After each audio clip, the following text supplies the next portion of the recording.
Hey guys, welcome to what will be part 6 of my guitars. As usual, there will be chapters down below if you just want to skip any of the intro or the story and just get right onto the guitar.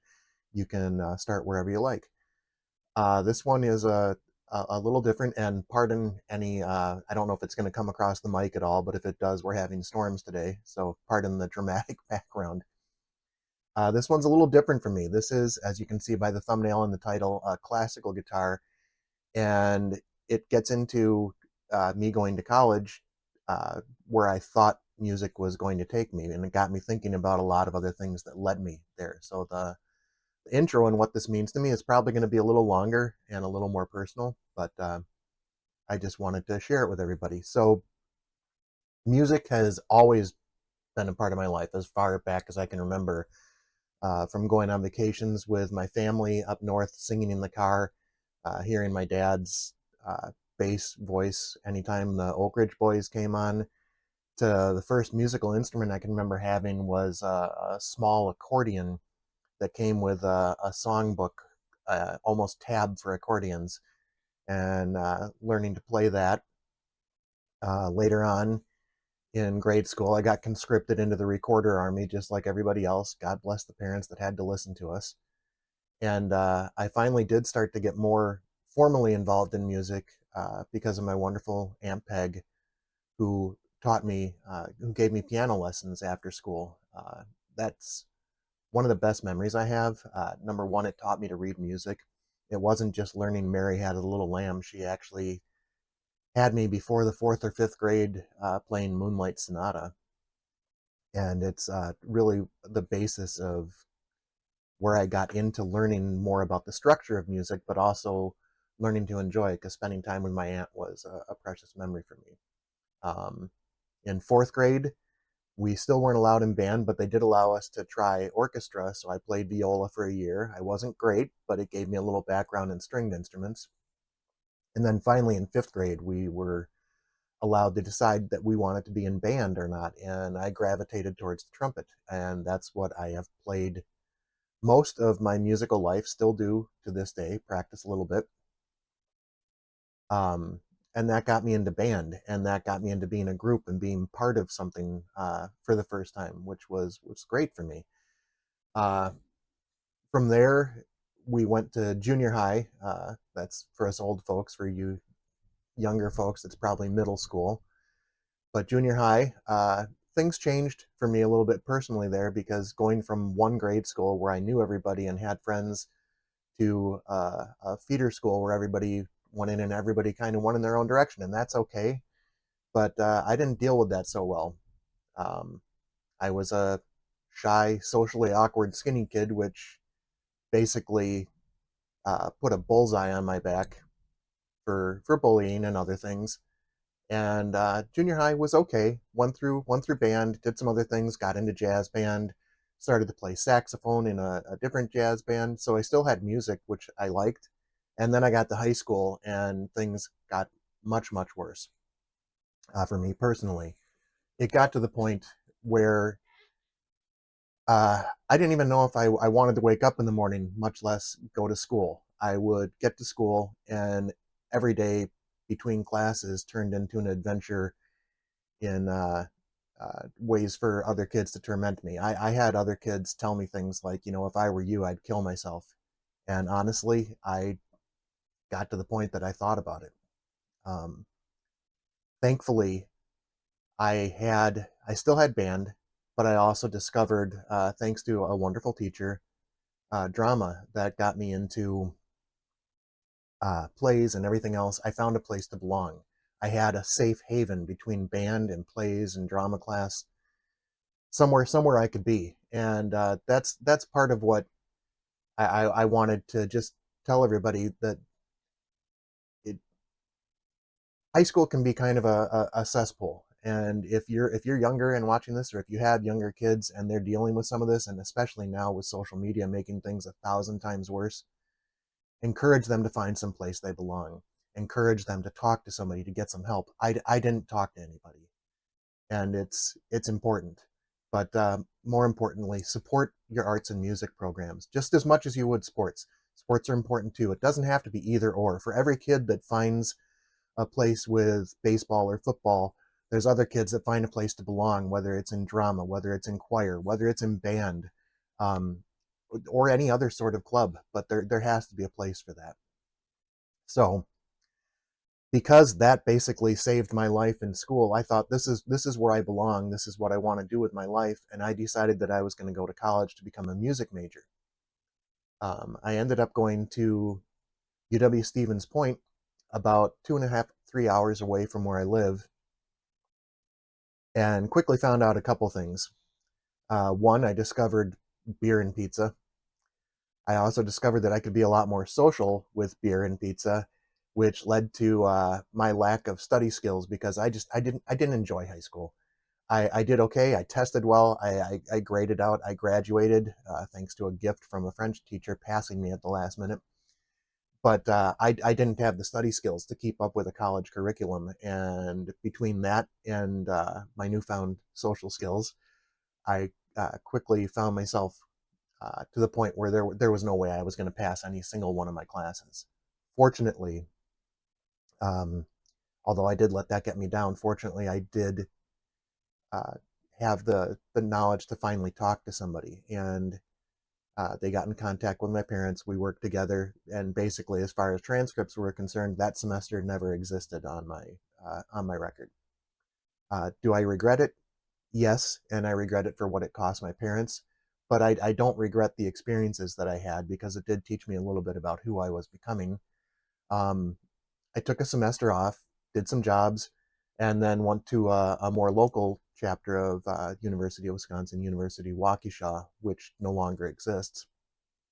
And originally was just taking basic classes. I thought, well, that's it. The music thing wasn't for me because obviously I flamed out and started doing business stuff uh, for about all of 2 weeks till I was over in the arts building and someone spotted my Oconomowoc band jacket that I had on, and somehow I ended up back in music. This time I was actually taking it a little more seriously. Got into the band, got into the choir itself and madrigals, which madrigals is basically like a Renaissance version of choir. You put on a whole show as a court of kings and queens, jesters, etc., and that was a lot of fun. But as part of the curriculum, we also had the opportunity to take classical guitar, and that's where I bought the guitar. I bought the guitar in Heartland Music, and my teacher for classical guitar actually ended up being a Mr. Larry Miller, who I, oddly enough, was the first guitar teacher I ever had when I first got my first guitar. So the guy who taught me Jesse's Girl was now teaching me classical music. So that was good. I liked the guitar. I liked the courses, but I did get into a bad headspace of comparing myself to a lot of the other players. There were some very, very good classical guitar players there, and the one thing that I've learned with age and experience is you shouldn't compare yourself to others. There's always going to be somebody better. I don't care who you are. There's always going to be somebody better. You should play for yourself. You should learn for yourself. Take what you can, and make what you can of it. But it did get to a point. I spent I still wasn't a great student.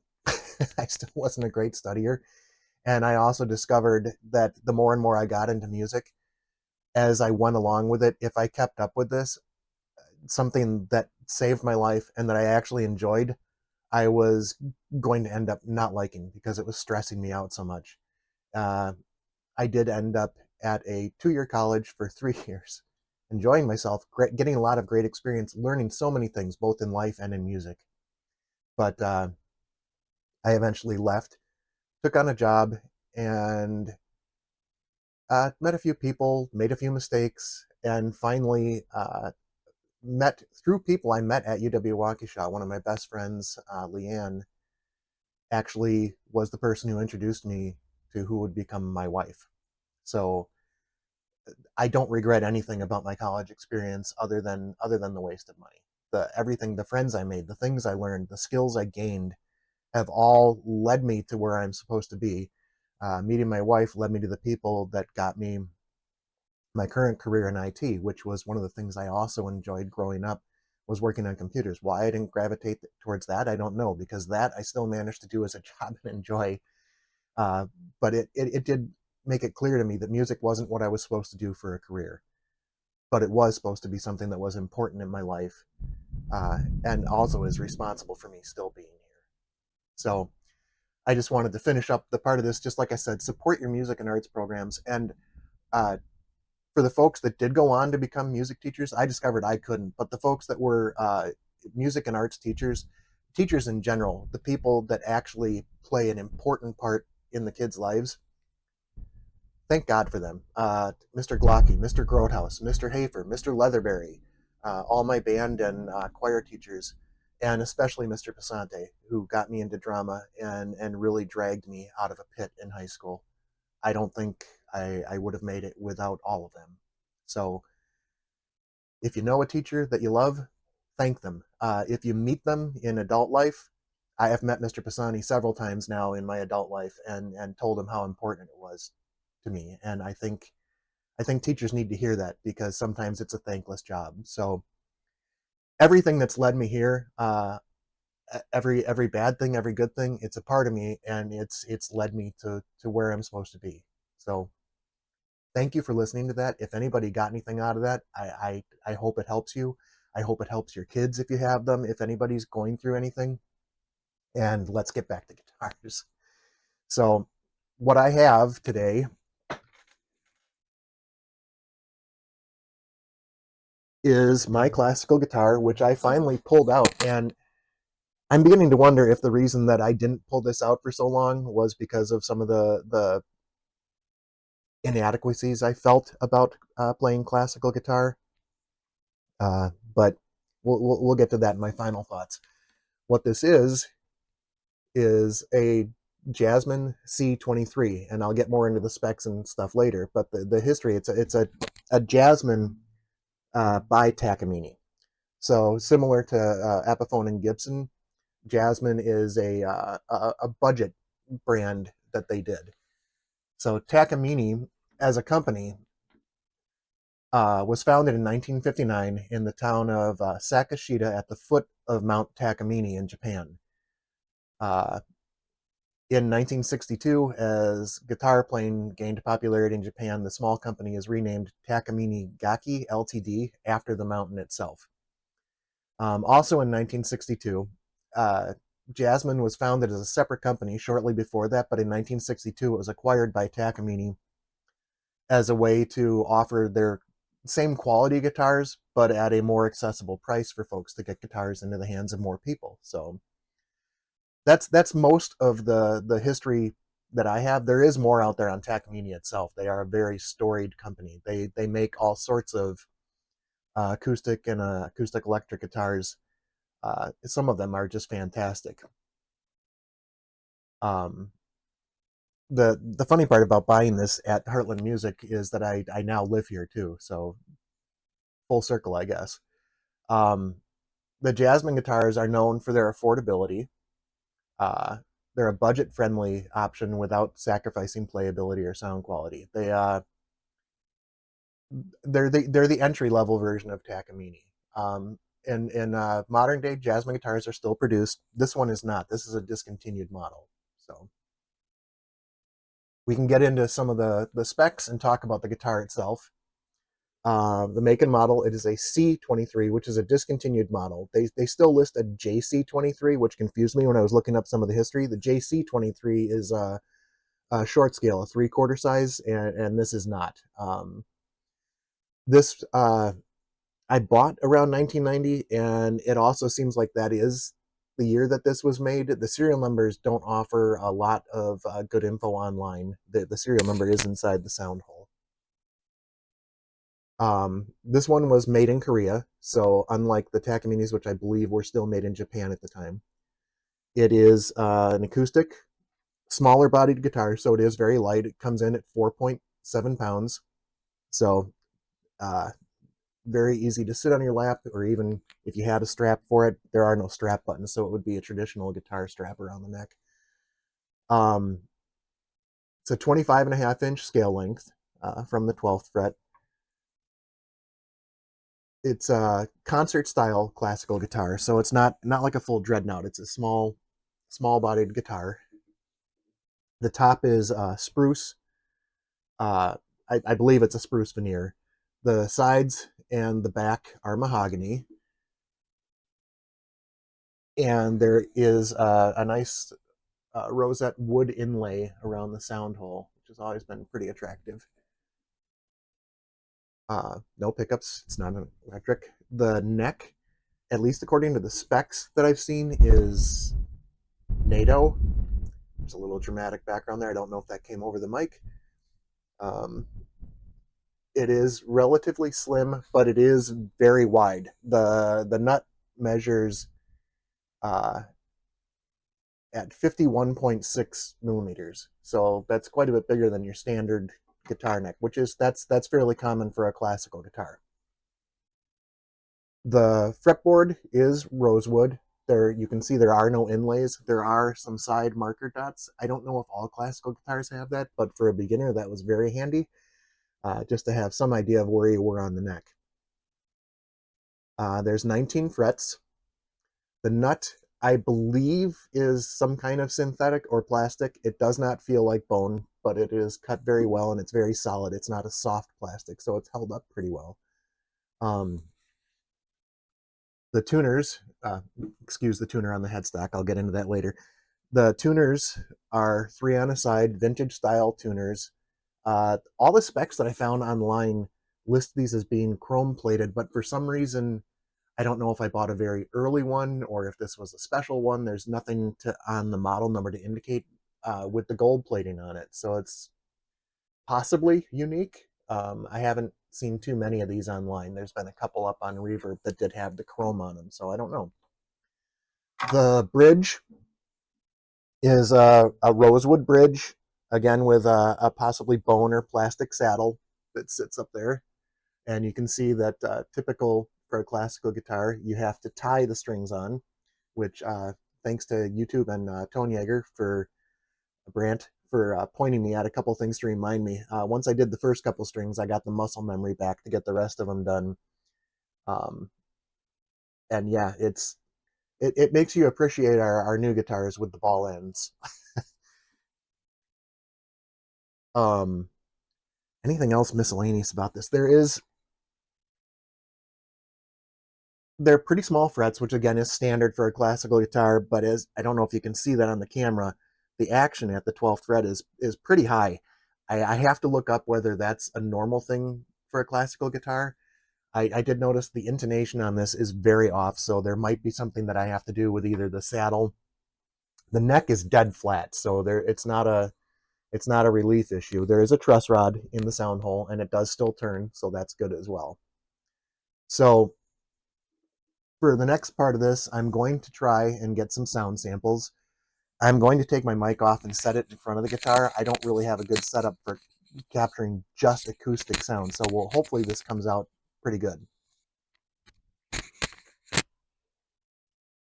Um, Getting back to some of my story too, I learned that I also forgot almost all of what I did learn for classical guitar. I have one little bit that I'll try and play. The other, I'm just going to do some finger picking stuff, and I'm going to just quick tune it up because that's the other thing that I've got going on with this. I'll give you a sample right now. The I think the strings are still stretching. I only put them on this last week, so I think the nylon strings do take a while to stretch in. Plus, they are more susceptible to stretching than a metal string. But as far as the intonation goes, that's my E when you fret it at the 12th. Very, very off. So I will be spending a lot of time of the demo down in the cowboy chord area just so things don't sound awful. Um,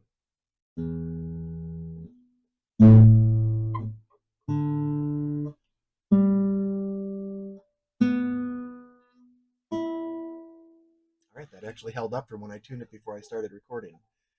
And apologies to whoever wrote classical gas, but just because it's in the thumbnail, I thought I'd give a little bit of it a go.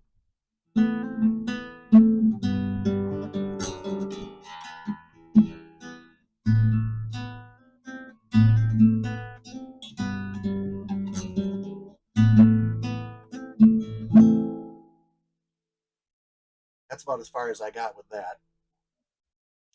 Anything that I remember from classical guitar, sorry that I can't get the camera right for you to see my finger picking, but it's probably not correct anyways. Back up a little bit and see if the guitar still picks it up.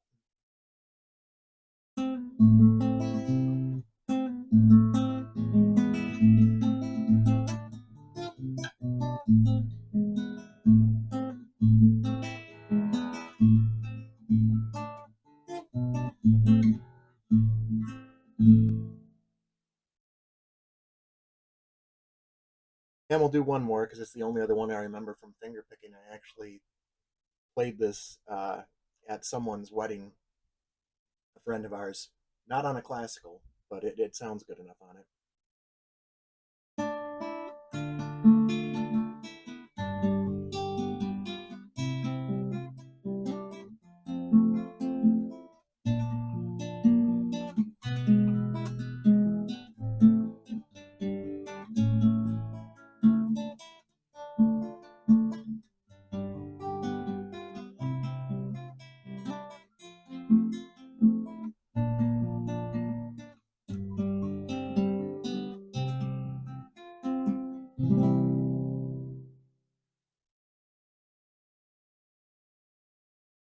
So it's still a very nice guitar. It's very resonant. I do actually find that I'm enjoying playing it, so it's going to remain out. So just a few final thoughts on the C23 here. As I said, I'm going to see if I can find a way to remedy the action. I'm going to try and look up some details on what the action on a classical guitar should be. Um, and it's actually gotten me a little back into trying to get some classical chops back. Just not because I think I'm going to be the next Segovia or anything. I definitely am not. Um, that's a name that you can look up if you want to hear some actual good classical guitar playing. Um, but it does have me getting a renewed interest in it just for the finger picking stuff to get some techniques that'll help me be a more rounded musician. Um, and also, it did, like I said, make me reflect on a lot of what happened in my life. It's been since 2020 with the pandemic, getting back into guitars, losing my father, uh, and just finding this community and making me reflect on life a lot more, getting me back into something, getting me more active, keeping the brain active, doing things, getting to be a part of something again. It's been a positive change in my life, and as far as that goes, for all the teachers that had a positive effect on me, I'm not going to be a teacher. It's never going to be my thing, like I thought it was, but it wasn't supposed to be. That's not what I'm here for. I'm doing what I'm supposed to be. I have my family. I have all the folks that I've made new friends with, but I am going to at least try and make an impact on somebody's life, give back in some way. I've been trying to do little things here and there, and I think that's important. If anybody's ever done anything that impacts your life, try and pay it forward. Do something for somebody else. Make an impact on whether it's setting up a guitar and getting somebody started on their journey, whether it's a nice word to someone, whether it's helping someone out when they're down, whatever you can. Not everybody can make a dramatic change in somebody's life, but you never know what little change is going to be that one little thing that spurs somebody on to do something for someone else. So, with that, thank you again for hanging out with me. Thank you again for the community that's done so much for me, and I'm trying to do more for them. And until the next one, thank you.